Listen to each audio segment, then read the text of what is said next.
একেবারে আওয়াজ হয় নদী খালি সাপড় দিতেছে গ্রামের পিছে ফিসফাস কইতাছে ঘুম ঘুমারে অহনো ত্রিশাদ ভাই উঠতিকে আছে অহনো খেজুর গাছে টুপ টুপ রস পড়তে আছে এত যে কান্দন আছে তই চক্ষু ভেজা না কেন ঘাটে যুগল নাও যেন ঠোঁটে ঠোঁট দিয়ে আছে আমার দক্ষিণ পাশে সরে নাই সান্দের গ্যারন আদান শীতল পাটি ভরা অমাবস্যা নিয়ে দেখি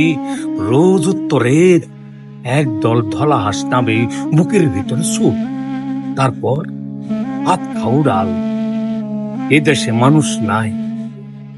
তাই অন্যখানে যাই গিয়া এইখানে কিসের বাড়ি এত দ্রব্য আসে কোন কামে কেউ না দেখো তারা দেখাছে দুঃখের কুড়াল